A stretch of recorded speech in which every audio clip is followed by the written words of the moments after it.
Persiapkan membuka dari Exodus. Let us open our Bible from the book of Exodus. Ya, kita melanjutkan dari ayat ke-9, Exodus 19 ayat 9. We will continue our meditation from the book of Exodus chapter 19, verse 9. Mungkin kita baca, let's say, sampai selesai ya, mungkin ya. We will read to the end of the chapter. Let me read from verse 9. Is it 9 or 10? 9. And the Lord said to Moses, Behold, I am coming to you in a thick cloud, that the people may hear when I speak with you, and may also believe you forever. When Moses told the words of the people to the Lord said to Moses, Go to the people and consecrate them today and tomorrow. Let them wash their garments and be ready for the third day. For the third day the Lord will come down on Mount Sinai in the sight of all people. And you shall set limits for the people all around, saying, Take care not to go up into the mountain or touch the edge of it. Whoever touches the mountain shall be put to death. No hand shall touch him, but he shall be stoned or shot. Whether beast or man, he shall not live. When the trumpet sounds a long blast, they shall come up to the mountain. So Moses went down from the mountain to the people and consecrated the people. And they washed their garments. And he said to the people, Be ready for the third day. Do not go near a woman. On the morning of the third day, there were thunders and lightnings, a thick cloud on the mountain, and a very loud trumpet blast, so that all the people in the camp trembled. Then Moses brought the people out of the camp to meet God, and they took their stand at the foot of the mountain. Now Mount Sinai was wrapped in smoke because the Lord had descended on it in fire. The smoke of it went up like the smoke of a kiln, and the whole mountain trembled greatly. And as the sound of the trumpet grew louder and louder, Moses spoke, and God answered him in thunder. The Lord came down on Mount Sinai to the top of the mountain, and the Lord called Moses to the top of the mountain, and Moses went up. And the Lord said to Moses, Go down and warn the people, lest they break through to the Lord to look, and many of them perish. Also let the priests who come near to the Lord consecrate themselves, lest the Lord break out against them. And Moses said to the Lord, The people cannot come up to Mount Sinai, for you yourself warned us, saying, Set limits around the mountain and consecrate it. And the Lord said to him, Go down and come up, bringing Aaron with you, but do not let the priests and the people break through to come up to the Lord, lest he break out against them.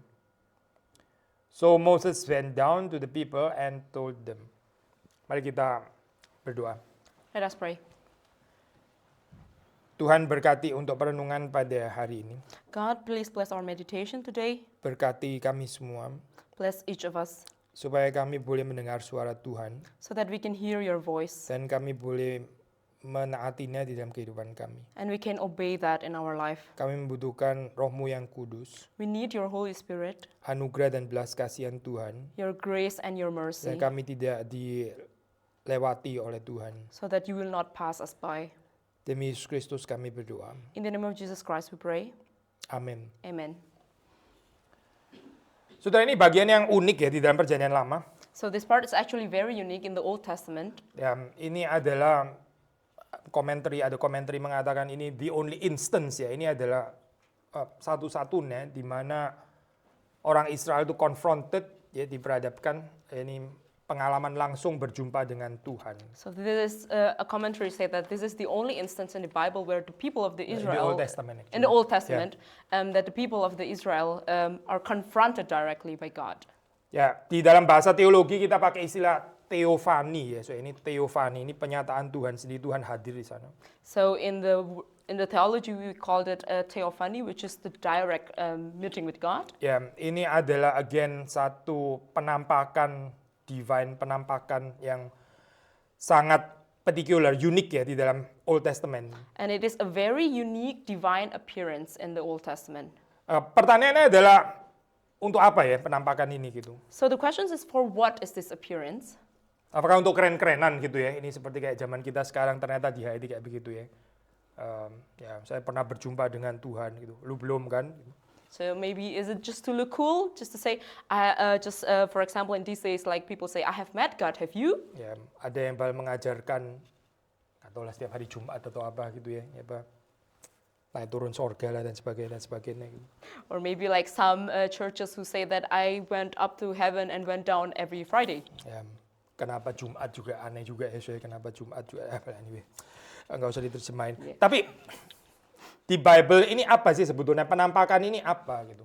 But what does this mean actually in the Bible? Tentu ya bisa dihayati keliru juga. Again, bangsa Israel merasa keren gitu. Ada bangsa mana yang pernah bisa ada ketemu dengan Tuhan langsung gini.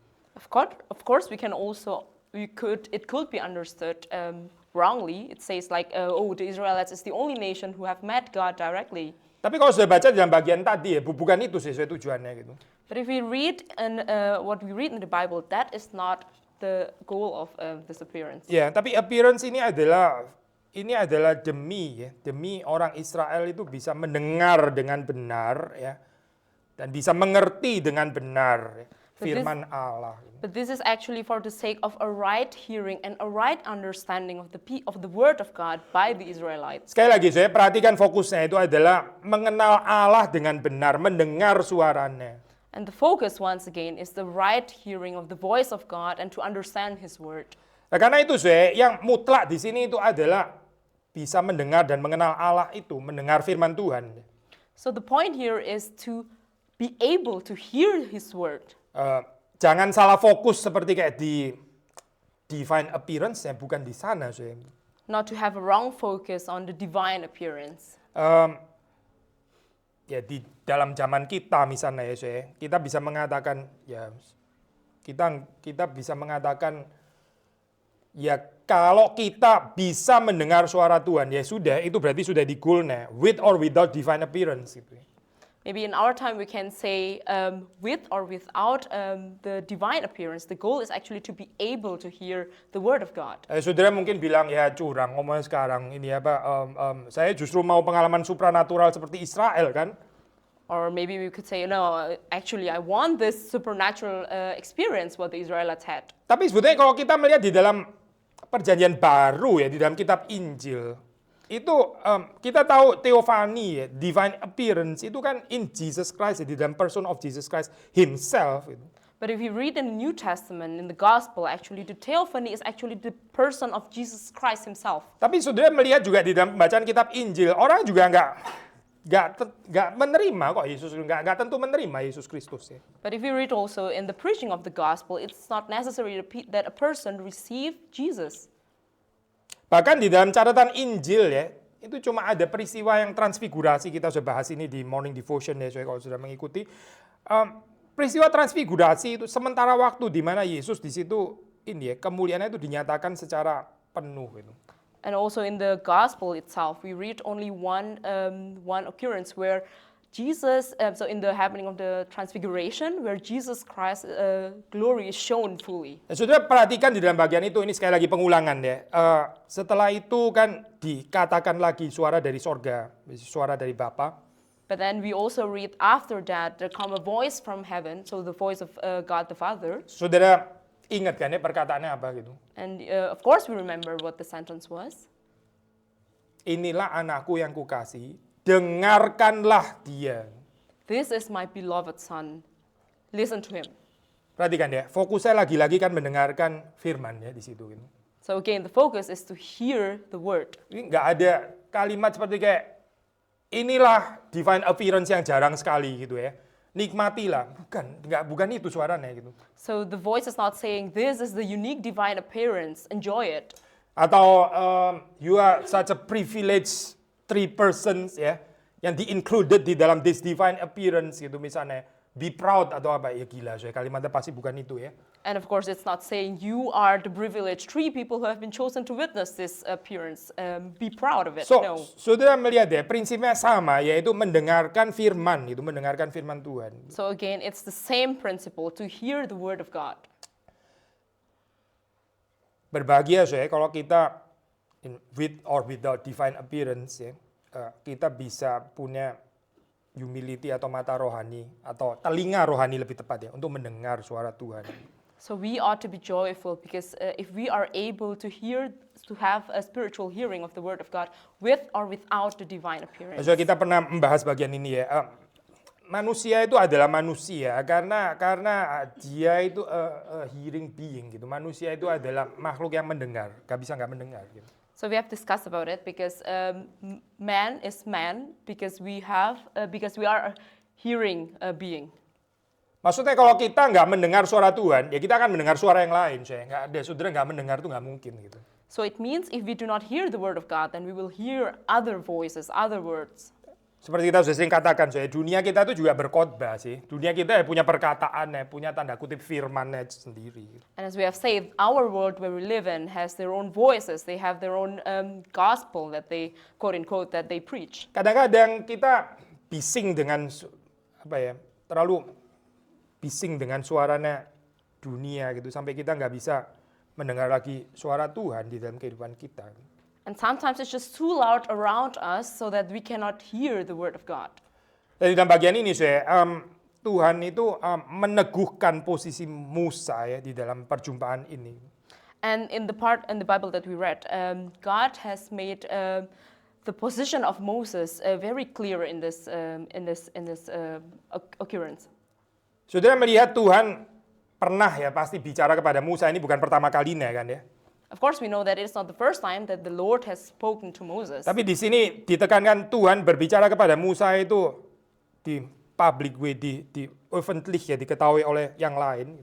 But it is in this part of the verse, the Lord was speaking to Moses in the presence of all the Israelites.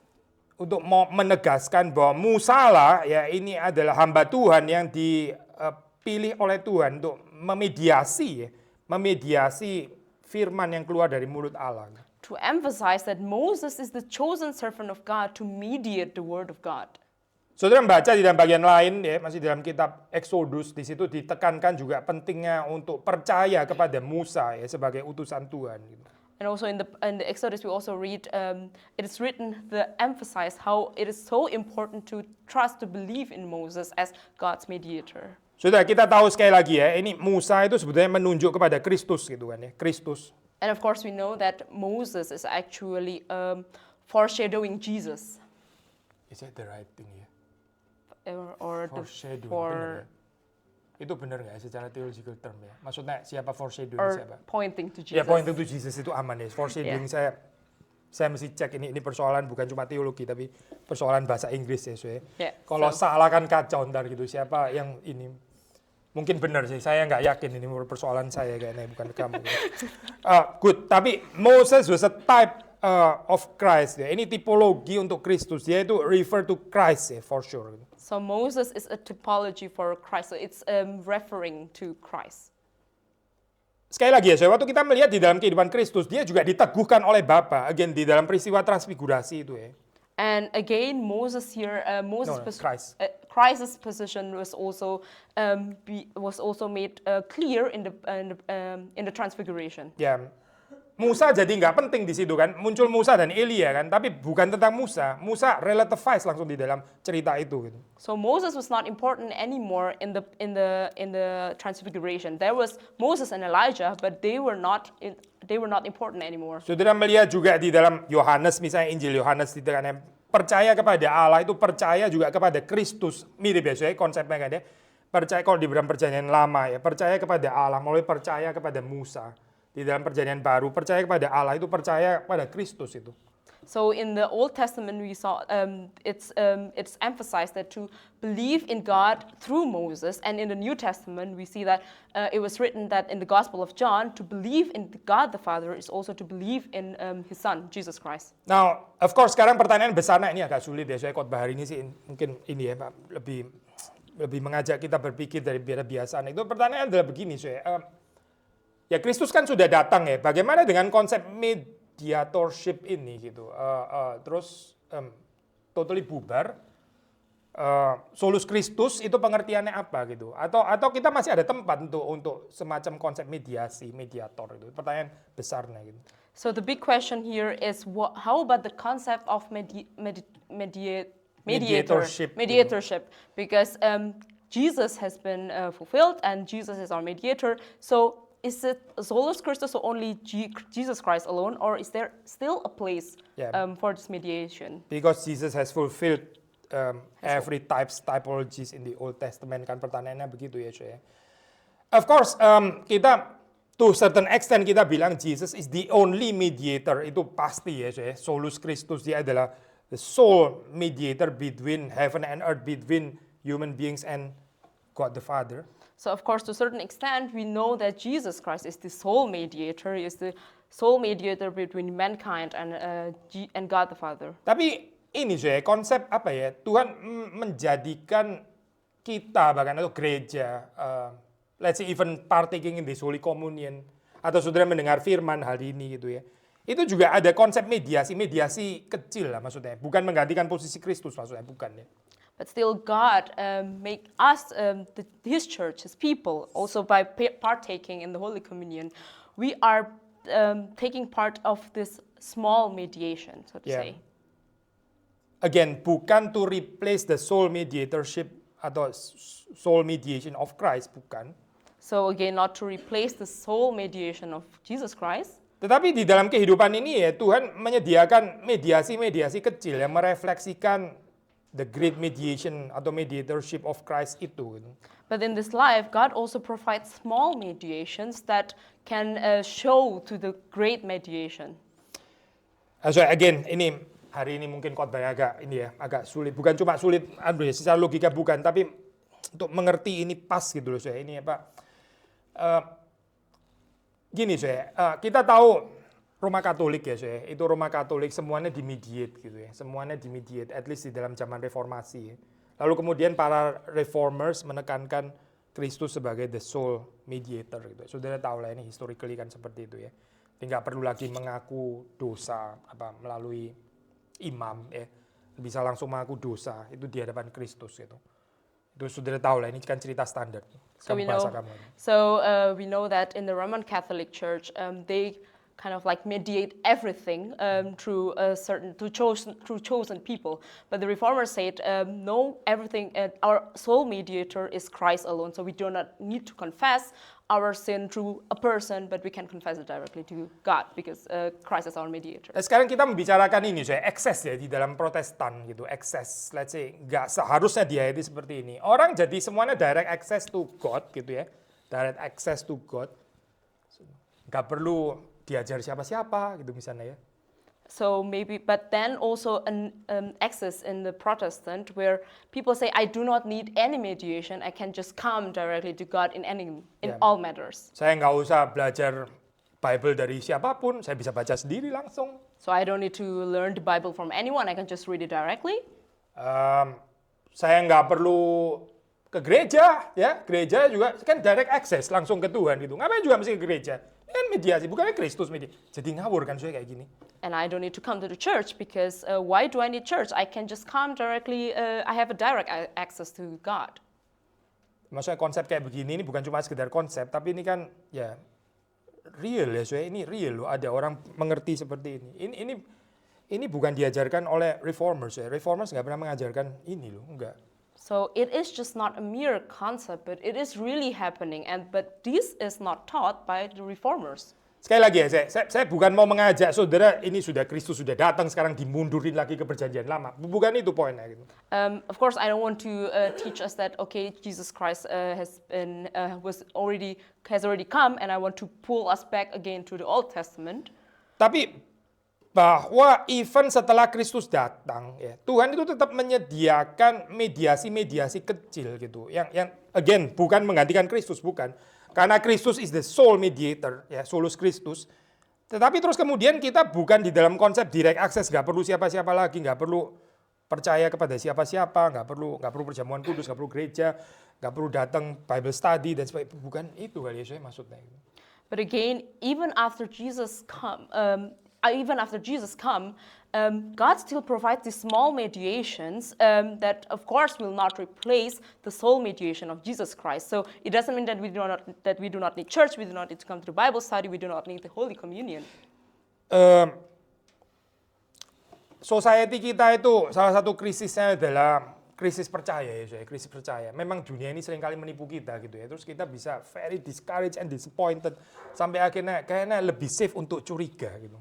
So one of the crises in our society is a problem with trusting, that people are afraid of trusting, so it's better just to be suspicious of everything. Ya, untuk mengangkat tema yang sudah rada basi ini ya, saya. Tapi sudah tahu sudah setahun belum ya? Mungkin belum ya. Ini nggak enak sih ngomong kayak gini saya. Saya juga bukan ini karena mau celebrating, bukan ya. Tapi sudah tahu berapa bulan lalu, kayaknya belum 1 tahun sih ya. Itu kan ada skandal, ya, skandal di evangelische Kirche di Jerman itu ya. So again, talking about this topic, which is maybe for us not so comfortable to talk about, but a few months ago there was this scandal in the evangelische Protestant church in Germany. Maksudnya orang jadi bener kan? Saya curiga sama gereja itu bener kan? Ternyata gitu kan ya. So people are saying, look, my suspicions are correct. So the church is actually doing wrong things. Padahal di dalam ini ya, saya di dalam pengakuan iman rasuli ya, saudara lihat ya, itu kan saudara pengakuan iman rasuli ya, itu kan Trinitarian structure. Ya. Aku percaya kepada Allah Bapa, ya, Yesus Kristus, terus Roh Kudus gitu kan. But in the Apostle Creed, we have this Trinitarian structure. We have, I believe in God the Father, I believe God the Son, and I believe in the Holy Spirit. Boleh tayangin nggak ya ini Apostle Creed. Ya benar, yang pertama coba saya. Ini bahasa Jerman ya saya. Itu saudara perhatikan ya. Ich glaube an Gott den Vater dan seterusnya gitu ya. Lalu kemudian an Yesus Kristus ya, an Yesus Kristus. Lalu kemudian digeser lagi berikutnya. Digeser lagi. Digeser lagi. Digeser. Ya. An den Heiligen Geist ya. So, jelas ya, saya dengan artikel atau di dalam bahasa Inggris itu pakai in ya. So this atau pakai in nggak ya bahasa Inggrisnya ya? So we see in the Apostle Creed the preposition, I believe in God the Father, I believe in Jesus Christ, I believe in the Holy Spirit. Tapi saudara perhatikan ya, kemudian setelah an den Heiligen, bukan, tadi sudah betul. Terus di Heilige Christliche Kirche gitu, nggak ada an ya. But still believe. Saudara lihat nggak perbedaannya di sini? And then the next sentence is after I believe in the Holy Spirit, the one Catholic Church. Yeah. So there is no the preposition in here. So you are invited to believe the Holy Catholic Church, tapi bukan in the Holy Catholic. Kalau saya benar ya bahasa Inggrisnya. Yeah. Karena bahasa Jermannya juga pakai an ya gitu ya. So believe in atau glauben an itu cuma bisa triune God gitu. Saudara nggak believe yang lain selain Allah Tritunggal. Gitu. But we are still invited to believe the Holy Catholic Church, and to believe in God is also to the Triune God. That exclusively believe in the Triune God, exclusively only in the Triune God, bukan something else. Gitu. Not something else. Tapi kemudian percaya kepada ya. Atau akan atau apapun bahasa Indonesia nggak pakai preposisi ya kayaknya ya. Itu bukan berarti meniadakan percaya kepada gereja loh. Meskipun bukan pakai an ya gitu. Nggak setara dengan Tritunggal, tapi saudara tetap diundang untuk percaya. So of course to believe in the Triune God it's not on the same level, but we are still invited to believe the Holy Catholic Church. Not only the Holy Catholic Church, kalau saudara terusin di situ ya, Gemeinschaft der Heiligen. Itu berarti apa sih? Saudara diundang juga untuk believe communion of saints itu berarti saudara harus saling percaya gitu maksudnya. Ini bukan menggantikan posisi Tritunggal, bukan gitu.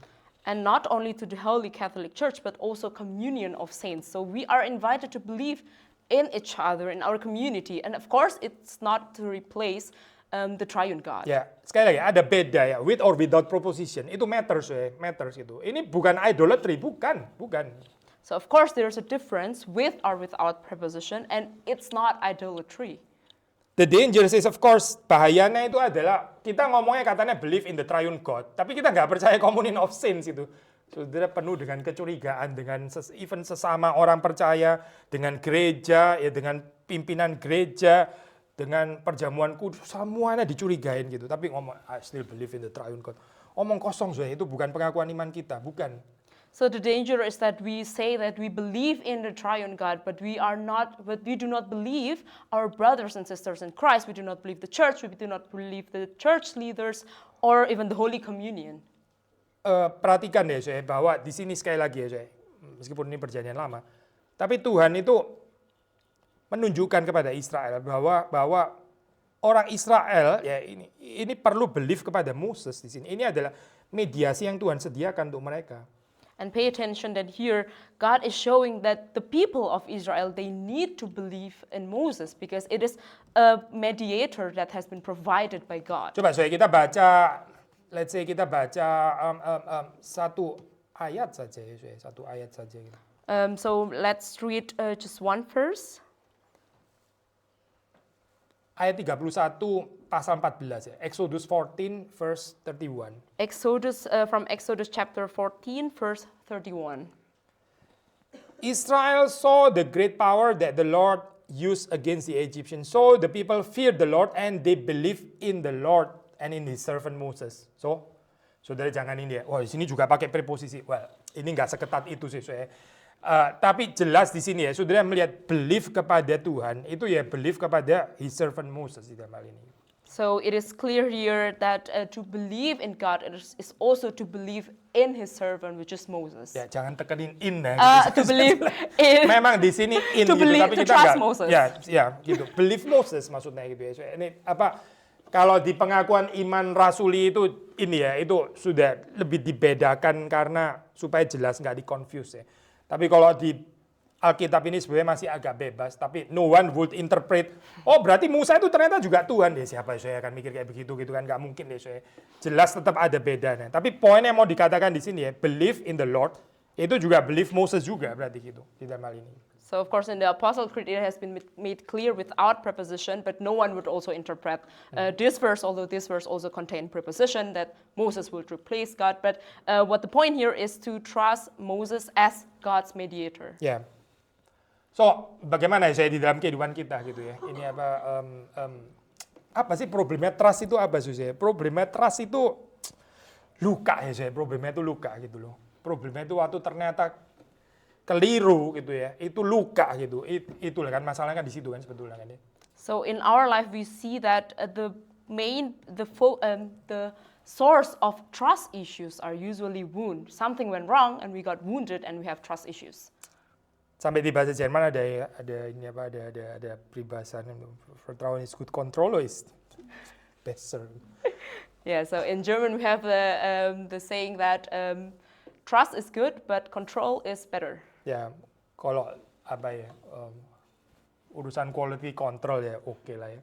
Tapi kalau urusan marriage gitu ya, Vertrauen ist gut, Kontrolle ist besser. Walah, ada apa ini? Di track gitu ya. Di track gitu. Lu di mana gitu kan.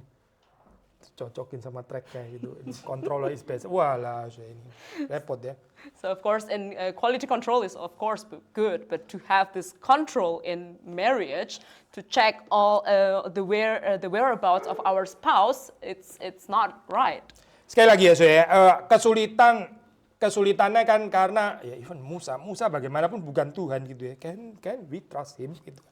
So the difficulty is again, we know that Moses is not God. So how can we trust him? Can we trust Moses? Saudara bisa trust each other nggak? Saudara bisa trust gereja. Despite gereja juga bukan perfect. Gereja ini masih on earth ini ya, in the process of being sanctified of course. Tapi kita bisa percaya nggak? So can we trust each other? Can we trust the church? Although we know that our church is still imperfect, we are still in the process of being sanctified. Nah inilah saya, ini yang di-affirm oleh Tuhan di dalam bagian cerita ini sebetulnya tentang ini. Gitu.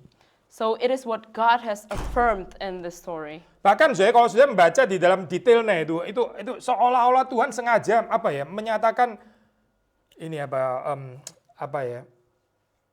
strateginya Tuhan gitu ya. Tuhan itu menyatakan pertama dengan suara yang keras menakutkan gitu ya. Sampai mereka ketakutan terus akhirnya mereka pikir sudah Tuhan jangan bicara langsung deh. Lewat Musa saja. Nah, iya kan gitu. Nah, kepada saya itu strateginya Tuhan gitu. Ya sudah memang maunya begitu gitu. Ini by the way, bukan cuma ide saya, tapi di komentari juga mengatakan kayak gitu. Tuhan kok pakai trik kayak gini gitu ya. Dan ini strategi kudusnya Tuhan. So if we read the story in details, we even see how God has this holy strategy. He first spoke to the people directly with the loud voices, with scary, with frightening voices. And even until at the end, the people was afraid and they say, okay, just let Moses mediate. And okay, now you see that Moses is actually the correct mediator. Saudara kalau melihat di dalam ceritanya gitu ya, akhirnya itu seperti kayak tanda kutip inisiasinya akhirnya seperti kayak dari orang-orang itu sendiri. Tuhan kalau kayak gini, bukan ngomong sama Tuhan, ngomong sama Musa, sudahlah sekarang kita dengar melalui kamu saja. Itu dari orang Israel nih, bukan dari Musa gitu. Bukan dari Musa yang sekarang saya mau jadi mediator, bukan, tapi dari orang Israel, the people themselves. So we see here that the people themselves initiate that. They say, okay, they say to Moses, okay, let's just hear the word of God through you. Tapi mungkin pertanyaannya, masa sih Tuhan menyatakan diri di dalam kengerian, in a frightening scene ini cuma sekedar kayak tanda kutip kayak main-main sampai akhirnya sudah kita terlalu ketakutan Musa saja. Oke, dan sudah selesai gitu. Masa cuma gitu tok gitu, kayaknya kok kurang, gimana ya saya tafsiran kayak begitu. Ada yang kurang kayaknya. But is God only showing himself in this frightening scene only to fulfill this strategy, just to make the people afraid and let Moses mediate? Is it only that? I don't think so. Pasti tidak ya, pasti tidak. Tapi penyataan Tuhan yang menakutkan itu juga sincere gitu. Itu sincere karena memang Tuhan adalah Tuhan yang Maha Kudus. But this frightening appearance of God is also sincere because God is the holy God. Saya kutip Fredheim ya di sini ya. I will quote from Fredheim. So the purpose for the uniqueness of theophany is to center the reference and attention of the people on the God who gives the law. Sekali lagi ya saya bahasa Indonesia. Jadi ini untuk supaya memfokuskan orang Israel itu menghormati dan memberikan perhatian kepada Allah yang nanti akan memberikan hukum gitu. Tapi pertama perlu difokuskan dulu kepada Allah yang memberi hukum ini. So again, Cuma kalimat terakhir aja. They have to be focused to revert in the reference of God before God gives the law. Menarik saya waktu di dalam bahasa Musa ya itu ada seperti kayak kalimat paradoksikal. Gitu. And interesting in the sentence of Moses, there's some kind of paradox. Satu sisi ada kalimat do not fear, jangan takut. So on one hand you have the sentence do not fear. Tapi di sisi yang lain kemudian diakhiri that there may be fear of God, supaya ada takut akan Allah. Loh, jadi bagaimana? Katanya do not fear. Tapi supaya ada takut akan Allah. Jadi sebetulnya mesti takut atau enggak gitu. But then it continues with the sentence that there may be fear of God. So should we fear God or not? Jadi saya pikir dua kata fear atau takut di sini mesti dibedakan. And I think we have to differentiate this the two fears that are in the sentence. Do not fear, fear di dalam pengertian fright gitu ya. Itu ya jangan gitu karena kalau agama itu bukan digerakkan oleh teror ya, bukan gitu. Agama yang digerakkan oleh ketakutan itu jadi agama apa?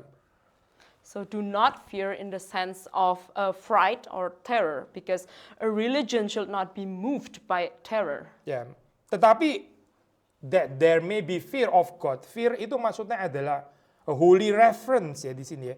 Sikap hormat kepada Allah maksudnya. Kalau ini sih iya gitu.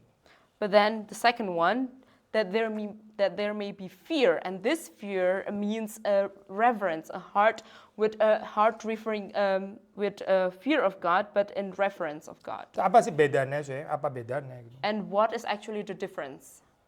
Ya, orang yang digerakkan keagamannya digerakkan oleh fright gitu ya, teror gitu, ya nggak mengerti cinta kasih Tuhan, nggak mengerti kebaikan Tuhan. So a person who is moved by terror will never understand the love of God, His grace and His mercy. Dia berusaha taat kepada Tuhan itu ya supaya membeli apa ya perkenanannya Tuhan gitu, supaya Tuhan tuh nggak murka, supaya Tuhan tuh nggak ngamuk gitu ya. Tapi dia bisa dapat blessing dari Tuhan, highly transaksional kayak begini ya.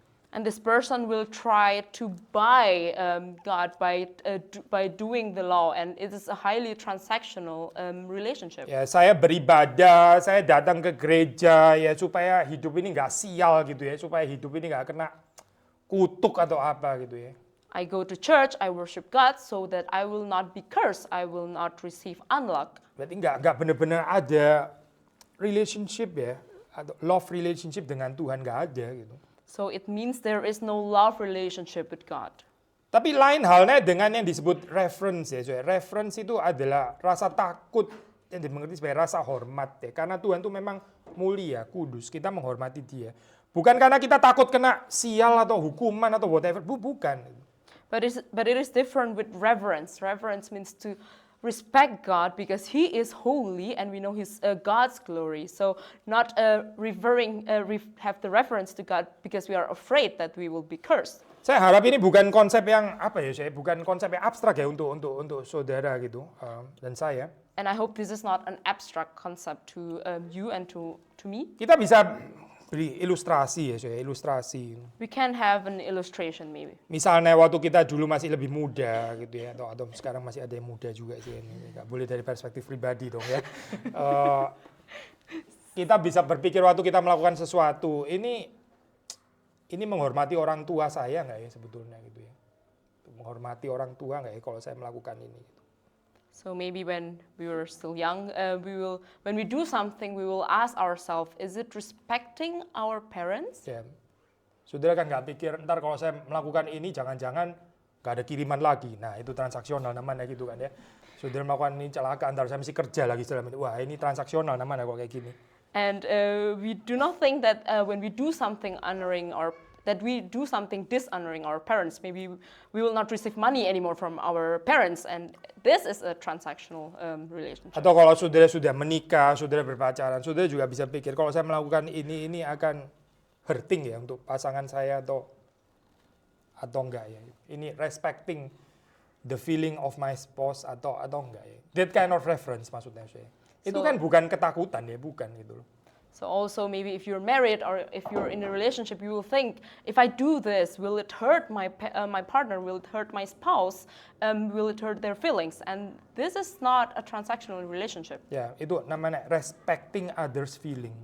It's respecting others' feelings. Bukan takut deh, saya bukan takut in the transactional sense, bukan. So not fearing in the transactional sense. So nggak abstrak kan saya ini kan, nggak abstrak. So harap untuk hubungan dengan Tuhan juga nggak abstrak ya. Ini very real kok kayak gini. And so we know this is not abstract. So may that our relationship with God will also be not abstract. So this is very real. Ya pertama karena Tuhan tuh betul-betul ada. Ini bukan imajinasi kita, bukan. Tuhan benar-benar real, Tuhan benar-benar ada. And firstly, because we know that God is real. Dan Tuhan itu most respectful, dan karena itu hidup kita itu harusnya ada reference to God. And He is most respectful, and that's why we need to have reverence to God. Ini ya saya, ini yang sebetulnya akan mencegah kita untuk terlalu gampang berdosa dalam hal ini. And this is what avoid us to sin. Karena kita akan memikirkan waktu kita melakukan ini ya, ini hurting nggak ya, ini respecting God nggak ya melakukan ini sebetulnya. Because when we want to do something, we will think, will it hurt God? Is it respecting God or not? Nah, Israel ya, saya waktu dibawa di dalam teofani ini dinyatakan bahwa Tuhan itu Maha Kudus ya, untuk menyatakan bahwa Dia itu worthy of reverence.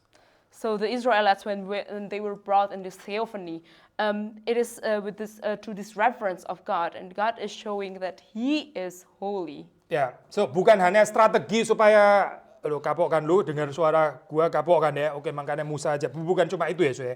Kalau ditafsir kayak gini kayaknya, waduh ini apa ada yang kurang di sini. So it is not merely to say, okay, now you are afraid of me, just to let Moses take the mediation. Reference one thing ya, so ya. Reference one thing. Tapi sisi yang lain Tuhan juga memperkenalkan diri nih atau law yang akan diberikan. Ya, ini saya sering kali ulang ya, so ya, di dalam pengajaran yang kita berikan gitu.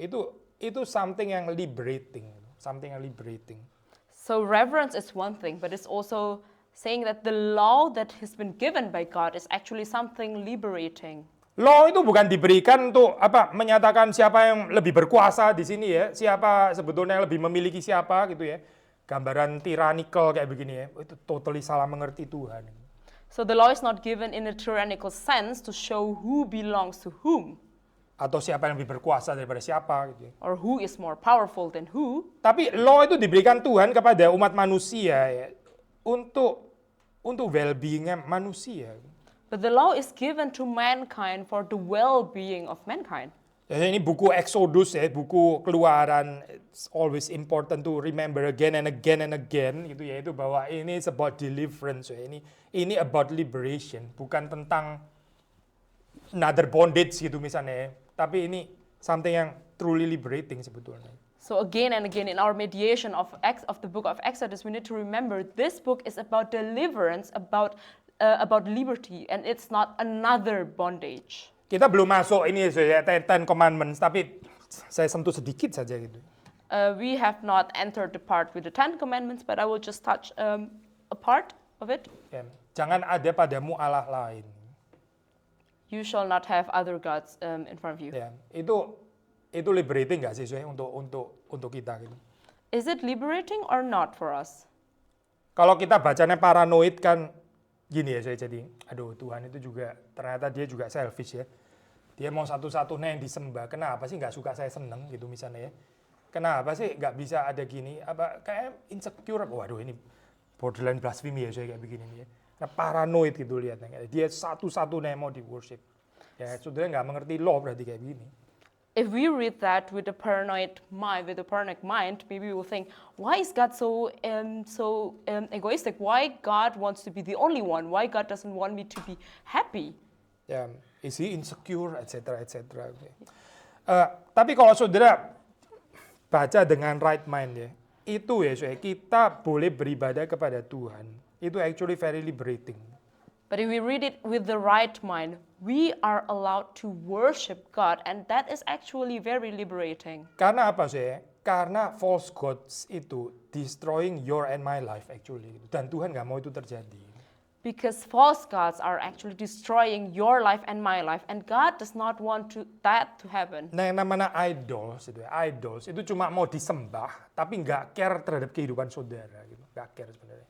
So idols just want to be worshipped, but idols do not care for our life. Idol itu tahunnya cuma mau memanipulate, abusing kehidupan saudara. Tapi nggak ada idol yang betul-betul akan mencintai saudara, nggak ada. Idols only want to manipulate our life, but they do not really love us. Oke, waktu dikatakan jangan ada padamu Allah lain selain daripadaku. Itu ya untuk well-being-nya Israel sebetulnya. So when God said, there shall be no other gods in front of you beside me, that is actually for the well-being of the Israelites. So penting ya saya untuk mempersiapkan hati kita. Minggu-minggu depan kita akan ini ya eksposisi ini Ten Commandments. So it is important to prepare our heart. In the upcoming weeks, we will discuss about the Ten Commandments. Ya, penting untuk kita menekankan bahwa ini adalah demi kebaikan Israel. It is important to emphasize that this is actually for the well-being of the Israelites. Kalau saudara bisa melihat spiritual exercise termasuk di dalam Christianity, kita coba ini ya, melihat di dalam pengertian ini. And to have a spiritual exercise in our Christian life and to understand it in this sense. Ya kita berbahagia. And we are truly joyful. Ya, saudara nggak melihat ini sebagai satu beban yang berat yang seperti kayak saudara mesti apalah menyangkal diri lah, kayaknya troublesome banget gitu ya. Itu salah mengerti kekristenan ya. We do not see it as a heavy burden. It's something that we have to, every time we have to deny ourselves to fulfill it. It's not something what the Christianity teaches. Kita itu dikuduskan, dipisahkan ya menjadi umat yang consecrated ya. Juga termasuk untuk ini saya, untuk menikmati kekhususan ini, well-being yang disediakan oleh Tuhan. We are made holy, we are being consecrated also to enjoy this well-being that God has given us. Sebelum kita menjadi berkat, kita minggu lalu membahas bagian ini, kita menjadi berkat dan di-consecrated untuk menjadi berkat, untuk menjadi apa ini, mediator, apa kingdom of priest ya saya. Sebelum itu ya saya, kita sendiri itu mesti bisa enjoying apa yang diberikan Tuhan di dalam kehidupan kita. So before we are to be a blessing, before we are to be a kingdom of priests, mediator for others, we ourselves, we have to be able to enjoy this well-being. Lihatlah kehidupan Kristus ya. Kristus itu begitu penuh dengan kehidupan Bapa ya. Penuh dengan kehidupan Bapa. Maka dia bisa mengorbankan dirinya. Look at the life of Jesus Christ. He is full of the life of God the Father, so he can sacrifice himself. Ini juga model ya saya untuk kehidupan saudara dan saya. Kita itu full dengan enjoyment of God. Baru kita bisa jadi kingdom of priests ya. Sehingga apa ya, pengorbanan kita itu bukan kayak sudah ditekuk-tekuk masih ditekuk lagi begitu ya. Akhirnya jadi sudah ditekan-tekan masih ditekan lagi gitu. Akan jadi paranoia gitu. Lagi-lagi ke paranoia gitu. So so this is actually a model for our life. We have to be filled with the enjoyment of Christ so that we will be able to sacrifice ourselves and not think that we have been squeezed and we are squeezed even more. By the way, saya ini bukan against squeezism ya, karena saya bisa kena isu ntar sampai against squeezism gitu. Bukan against squeezism saya. Tapi kalau kita nggak ada enjoyment of God ya, dan saudara try to squeeze yourself ya, dan ya apa nih saya mau keluar itu apa sebetulnya gitu ya, nggak do good gitu. Untuk saudara nggak good, untuk orang lain juga nggak good. Gitu. So of course I am not against squeezism, but if we do not have the enjoyment of God in our lives, so when we are being squeezed, what would come out? So it's nothing good for us and nothing good for the others. So di dalam hal ini saya pertumbuhan itu ya, pertumbuhan rohani itu. Sebelum kita bertumbuh di dalam melayani orang lain, kita itu mesti bertumbuh di dalam mengagumi Tuhan. So in this sense, spiritual growth, before we grow to serve others, we have to grow to enjoy God. Bahwa Christ itu betul-betul ya sweetest, dia itu the sweetest gitu. Dibanding semua yang lain yang nggak ada, as sweet as Christ itu nggak ada. That Christ is the sweetest and nothing can compare to that. Ini loh saya perjamuan kudus ya, yang ya sayang sih, memang di ini ya, perjamuan kudus di dunia modern itu ya diminimalisasi ya saya itu. Kenikmatan fisiknya itu benar-benar diminimalisasi gitu. Saya bukan mengajak saudara berpikir ini ya Pak jahat gitu, bukan. I mean ini Holy Communion, tapi bedanya ya sama early church ya. So this Holy Communion that we have in our modern world is actually being simplified compared to the Holy Communion in the early churches. Kalau zaman dulu itu mereka Holy Communion itu ya ini apa makan bareng tengah-tengah potluck bawa makan terus habis itu ya Holy Communion gitu. So it's real makan, benar-benar makan roti and wine. Memang di dalam makan itu ya minum wine dan makan roti dan ada ikannya dan sebagainya. Benar-benar pas lagi makan gitu. So the Holy Communion in the early church, it's like bringing potluck. So they have real foods, real drinks, and they have fish and so on. And they are eating for real. So mereka itu secara jasmani mereka benar-benar enjoying the food ya, enjoying the bread, the fish and the wine ya. Mereka benar-benar enjoying itu. Tapi terus kemudian di elevated ya, ini enjoying the body and the blood of Christ itu, spiritual. Tapi ini enjoyment, bukan carnal enjoyment, yet related with spiritual enjoyment. So physically they enjoy the bread, the fish, the wine, but it is being elevated spiritually, and they are enjoying the body and the blood of Christ, and it's not a carnal enjoyment. Yeah. Saudara lihat di sini ada kontinuitasnya gitu kan, antara physical and spiritual kan, kontinuitas. Whereas our modern day, again saya bukan mau menghinakan perjamuan kudus ya, tapi our modern day Holy Communion ini saya, kita mesti mengerti problemnya ya. Ini lebih ke arah diskontinuitas gitu, nangkep Pak? Rotinya itu kecil gitu ya, Terus kemudian wine-nya juga cuma segitu gitu kan ya. Nggak, well, nangkep gak sih saya? Kita physically juga agak hard to enjoy gitu. Jadi konsepnya kita jadi agak aneh sekarang, maksudnya gini loh. Bukan physical enjoyment, but spiritual enjoyment. But kata sambungnya gitu. Kalau dulu saya enjoying physical just as saya enjoying physical ini food ini. Demikian juga saya enjoy Kristus. Gitu loh saya. Agak lain kan ya sekarang. So I'm not trying to mock our Holy Communion, but we see that the bread is actually very small, and we have just the cup for the wine is very small as well. And we are saying that we do not, so instead of this physical enjoyment, we have spiritual enjoyment. But in the early church, they have physical enjoyment just as our spiritual enjoyment. Jadi gimana saya? Mulai bulan depan kita ganti, pasti enggak ya saya? Dipanggil sinode kita. Bukan itu gitu. Wah, kita ada potluck kok setelah ini kan ya, itu sedikit menyelesaikan itu. Tischgemeinschaft ya. So of course we are not trying to change our Holy Communion beginning from next month.